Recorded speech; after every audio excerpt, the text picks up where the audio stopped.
Эрхэм сонсогчдоо үе үеийн ухаантнуудаас суралцсан нэвтрүүлгийнхээ энэ удаагийн дугаараар Оросын холбооны улсын сэтгэл зүйч, мэдрэлийн эмч, эмчилгээний өөрийн гэсэн аргаараа олон хүнийг эрүүл болгож, амьдралаа дээшлүүлж, аз жаргалыг мэдрэхтэн тусалсан эмч Синельников Валерий Владимировичийн өөрийнхөө өвчнийг хайрл хэмээх номыг бүрэн ихээр та бүхэндээ хүргэх гэж байна.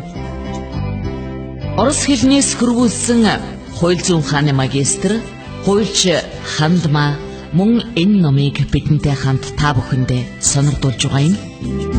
Синельников өмнөх үгдээ бичгтээ энэ ном бол миний оюутан байхаас эхэлсэн судалгааны үр дүн юм аа. Хүний биед өвчин үүсдэг шалтгааныг мэдэж, өөрийнхөө өвчнийг эмийн тусал цаагүй эдгээхэд энэ ном та бүхэнд туслана. Ингээд энэ номонд өгүүлсэнийг туйлын үнэн гэж та бүхэн хүлээж авах хэрэггүй. Номын аль нэг хэсгийг хүлээн зөвшөөрөхгүй байж болно. Гэхдээ энэ аргыг өөртөө туслах загвар, зэвсэг гэж хүлээн аваарай. Мэдээж танаас өөр таны зовлон бэрхшээлийг хамгийн сайн ойлгох хинч байхгүй шүү дээ гэж бичсэн байна. За ингээд өөрийнхөө өвчнийг хайрл хэмээх энэ номыг та бүхэн маань анхааралтай сонсож, Хандмагийн хэлснээр аз жаргалтай эрүүл амьдрах боломжоо нэмэгдүүлж, их дэлхийгээ энх тайван амар амгалан үрд оршин байлгахын төлөө амьдарцгаая. Та бүхэн номоо тухтай сууж анхааралтай сонсноо. Өөрийнхөө далд ухамсарын тухай юу мэдэх ёстой вэ? Үргэлжлэл. Хамгаалах үүрэг.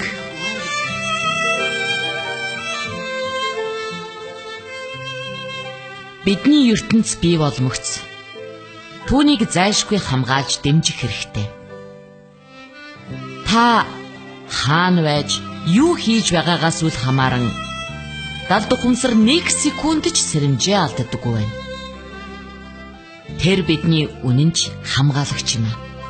Гэхдээ биднийг түүний бүтээсэн ертөнцийн хил хязгаараас давах гэж оролдоход тайван байдлыг маань хадгалах зорилгоор тэр маань бидний шорон болох тохиолдолч байдаг. Бие махбодын үйл ажиллагааг удирдах. Далд ухамсар нь тарих төв мэдрэлийн системээр дамжуулан бидний бие махбодод болж байгаа бүх зүйлд хяналт тавьж байдаг. Жишээ нь гипноз, ховсын тусламжаар биеийн хэм, даралт, зүрхний цохилтыг нэмж, бууруулж, шахны эдгэрэлтийг түргэсгэж болдог гэх мэт. Мөн мэс заслын явцад мдээгүй зүйлэлтэд орсон хүнд ховсын тусламжтайгаар итгүүлэх үйлдэл хийхэд дараа нь шарх, хурдан идэгдэг ажээ.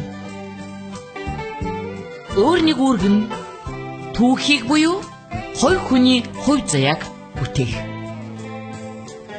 Үүнийг далд ухамсар хүний төрсөн цагаас нь хийж эхэлдэг. Далд ухамсарт бидний өвөг дээдэс болон бидний тухай бүх мэдээлэл хадгалагдаж байдаг. Өөртөөгөө болон эргэн тойрондоо харилцааг бид төрхтөөл олж авдаг байна. Энэ нь бидний эцэг эхээс далд ухамсараар дамжин ирдэг. Бид өсөж том болохдоо туршлага хуримтлуулж, эргэн тойрондоо хандах хандлага маань байнга өөрчлөгддөг боловч далд ухамсар амьдралын эхэнд бий болсон үзэл бодлыг минь хадгалсаар байдаг ажээ. Хэрвээ таныг хүүхэд байхад маш хүчтэй нөлөө үзүүлсэн ямар нэг үйл явдал болсон бол таны биеийн аль нэг хэсгийг хариуцсан далд ухамсар тухайн болсон явдлыг хүүхдийн нүдээр харж одоо болтол таны амьдралд нөлөө үзүүлсээр байна гэсэн үг. Ийм учраас хувийн түүхээ эргэн харж өнгөрсөн амьдралдаа болсон олон үйл явдалд хандах хандлага өөрчлөх хэрэгтэй. Нэг жишээ хэлье л дээ. Надад үзүүлэхээр 17 настай нэг хүүхэд ирсэн юм. Тэр галт тэрэг троллейбусд суухаар амин тэмцдэг гинэ. Залуу яагаад байгаагаа юунаас болсноо юусоо ойлгохгүй байж. Түүнийг би далд ухамсартайгаа харилцаж сурган тэр далд ухамсараасаа ийм болгосон ямар шалтгаан байсныг асууж. Гэтэл далд ухамсар нь түүнийг хүүхэд байхад нэг удаа аав ээж нь буруу үйлдэл хийснийхэн төлөө харанхуй болонд суулгасан. Бас нэг удаа өсвөр наснда жижигээр танхааран цагдаагийн өрөөнд цоожлуулсан тухайг нь хэлж өгчээ. Ингээд далд ухамсар энэ хоёр шалтгааныг холбож үзээд цоочтөөрөө энэ хүний эрх чөлөөнд аюул учруулсан гэсэн дүгнэлт хийсэн байна. Бид энэ тал дээр эмчилгээ хийснээс хойш түүний дээрх байдал идэгсэн гэдэг.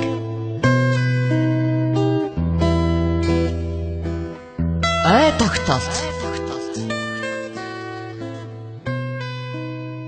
Ой тогтоолтын механизм мөн адил далд ухамсар захирагддаг.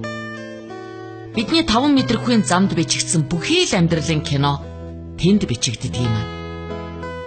Ховсдох аргыг ашиглан үүнийг маш амархан сэргээж болно.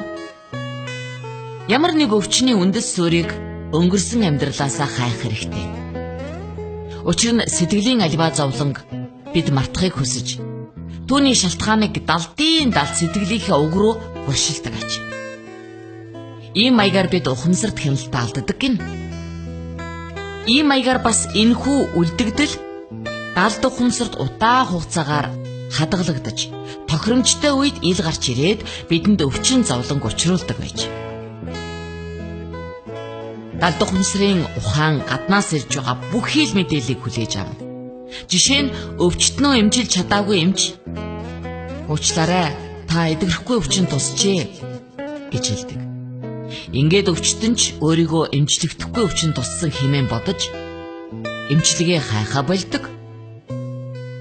Орчин үеийн эмнэлэгт олон өвчнийг эдгэрхгүй гэсэн ангилд оруулсан нь маш харамсалтай. Гэхдээ энэ эдгэрхгүй гэдэг оншийг бидний мэддэг орчин үеийн эмчилгээний аргал заримдаа тавьдаг гэдгийг та бүхэн ойлгох хэрэгтэй. Хэрвээ хүн бүр өөртөө туссан өвчнийг хариуцаж чадах юм бол идэхгүй өвчин гэж байхгүй. Үнийг сонсохоор дотор муухай болох юм. Зүрхэндээ битгий ойр тусгаж аваа. Ёо, үнийг өстө би төвч чадахгүй нэ гэсэн үгсийг бид байнга сонсдог. За дахиад нэг жишээ хэлье. Нэг эмэгтэй надад үзүүлэхээр хэллээ. Тэр шүлсэн үргэлж гоожоод амнаас нь эвгүй өнөр өнөртөг тухай ярьсан юм л да. Бүх төрлийн шинжилгээ хийсэн боловч өвчний учрыг юусоо олоогүй байна. Тэгээд далд ухамсартайгаа харилцаж сураад тэр эмэгтэй жил гаруй өмнө найз эмэгтэйгээ муухай хуурч үннийг хэлээгүй тухай ярьсан. Тэгснэ төгсгөлд нь энэ явдал надад их муухай ам түлдээсэн юм да гэж хэлснэ. Эмчээ нэрэн энэ явдлаас болсон гэж юу гэж туалдаж билээ. Ингээд энэ эмэгтэй найзаасаа уучлал гуйснаас хойш бүрэн идэж бусад өвчнөөч эдгээхээр шамдан хичээлж эхэлсэн юм. Олон тохиолдолд би өөрийнхөө үйлчлүүлэгч нараас эмчээ надад өстө баглаа цэцэг шиг бөөнбөн өвчин байна гэж хэлхийг сонсдог. Тэр болгонд би та цэцгэн дуртай юу гэж асуухад үйлчлүүлэгч тэгдгүй яах юм? Би олон өнгийн цэцгэн дуртай гэдгийг. Тэгтэн би за тэгвэл жил болгон өөртөө олон өнгийн цэцэг болсон өвчин нэмээд л байж дээ гэж хэлдэг. Эргэцүүлэн бодохыг өөрөө шийддэг. Далд ухамсарын ухаан ямар мэдээллийг бидэнд хүргэхээ өөрөө шийддэг. Ингэхдээ зарим нь хайж, нэг хэсгийг баяжуулж, зарим нь өөрчилж хүргэдэг. Жишээ нь 3 настай охин дүүжин даажин дээр тоолж байгаад унснаасаа хойш сандал дээрээ суугаасаа ч айдаг болж. Түүний далд ухамсар хамгаалах үүргээ биелүүлж суудаг бүхэн аюултай гэсэн мэдээлэл өгсөн тэрэ. Хожимо том болж юмны ялгааг ойлгоод суудаг бүхэн биш харин дүүжин даажин аюултайг ойлгох мэдээлэл түүнд аяндаа бий болно. За дахин нэг жишээ хэлье. залуу эмэгтэй хайртай хүндээ хууртагдаад доромжлуулаад ирчүүд бүгд өөдгүй журамтай ир хүн гэж байхгүй гэж бодно. Ингээд насан туршид нь зөвхөн тийм ирчүүд л түүний хүслийн дагуу таарлтна. Тэр битгий хэл журамтай сайхан ирчүүд таарлцсан ч гэсэн далд ухамсарт хадгалагдсан програм нь тэднийг үгүйсгдэг. Хүний өвчин стресс гэх мэт асуудал өөрсдийнх нь ухамсарын хүсэл, далд ухамсарын сонирхол хоёрын зөрчилдөөн юм. Хамгийн гол нь далд ухамсар маань биднээс илүү бидний тухай, бидний сонирхлыг мэддэг юм. Үүнээс гадна далд ухамсар бурхан, бодит ертөнцтэй шууд холбоотой байдаг. Бидний далд ухамсар ертөнцийн хувирал өөрчлөлтөд хувь нэмрээ оруулж байдаг. Ийм учраас бидний ухамсар, далд ухамсар хоорондоо зохицож бас тэнцвэртэй байх нь маш чухал юм. Далд ухамсартайгаа хэрхэн шууд харилцах тухай. Одоо бид далд ухамсарын тухай, түүний хэрхэн ажилдаг талаар зохих төсөөлөл авсан учраас түүнтэй шууд харилцаанд ороход үлдлээ. Үүний тулд бид хувийн элдв таагүй асуудал, өвчин үүсэх шалтгааныг олж өөрийнхөө ухааныг эрүүлжүүлэх хэсэг рүү чиглүүлж болох юм а. Үүнийг хэд хэдэн аргаар хийж болно. Юуны өмнө та бүхнийг би нэг юмны тухай бодосоо гэж хүсэж байна. Урт удаан цаг хугацааны турш та өвчнөтэйгөө тулалдаж явсан гэж бодъё л доо. Та түүнийг нэг л хөндлөнгийн надад садаа болдог зүйл гэж бодож явдаг. Гэтэл одоо та үйлдэл, үйл хөдлөл, бодлороо хүн өөрсдийнхөө амьдралд бүх зүйлийг бий болгодог гэдгийг ойлголоо. Ингээд далд ухамсартайгаа харилцахаас өмнө та өөртөө болон өөрийнхөө өвчнөд хандах хандлагыг өөрчлөх хэрэгтэй. Яагаад гэвэл энэ өвчин бол таних. Та өөрөө үүнийг өөртөө тарьсан. Хүмүүс өвчин бол дайсан. Түүнтэй үр дагаврын үл харгалзан бүх аргаар тэмцэх ёстой гэж үздэг. Тэгвэл өвчнийг хүлээн авч өөрөө өөртөөгөө тэмцэхээ зогсоох хэрэгтэй. ертөнц дээр эергээр ашиглаж болдог авгаа нэг хүч байдаг. Бидний өвчин бол яг тэр хүч. Түүнийг өөрийгөө хөгжүүлэх зэвсэг болгон ашиглаарай. Өөрийнхөө далд ухамсартайгаа харилцана гэдэг бол авгаа их нууц. Энэ нь ертөнцийн авгаа их тайлбарлаж боломгүй хүчинд халдах явц гэсэн үг. Хэрвээ та энэ хүчийг танин мэдхэл бэлэн байгаа бол зөвхөн зөв сэтгэлээр хандаарай.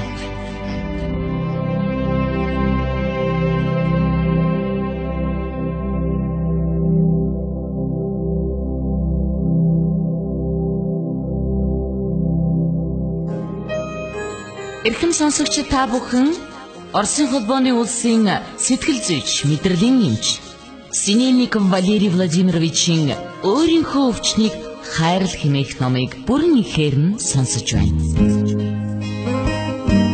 Энэ номонд бурхан, ертөнц, дээд ухамсар, үнэн байдал, хүч, бодит байдал, дэлхий зэрэг үгийг их ашигласан байгаа. Энэ олон нэрээр хүмүүс бидний дотор байдаг ертөнцийн ноёрхдог нууцлаг, оюнсах шиг авгаа хүчийг биелүүлсэн юм.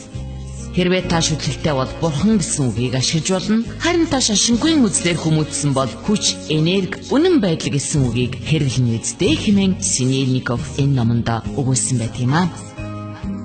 Амьдралаа элч хүчээр, итгэл, найдвар, эрүүл мэндээр дүүргэх хүсэлтэй хэн бүхэн энэ номыг анхааралтай сонсоорой.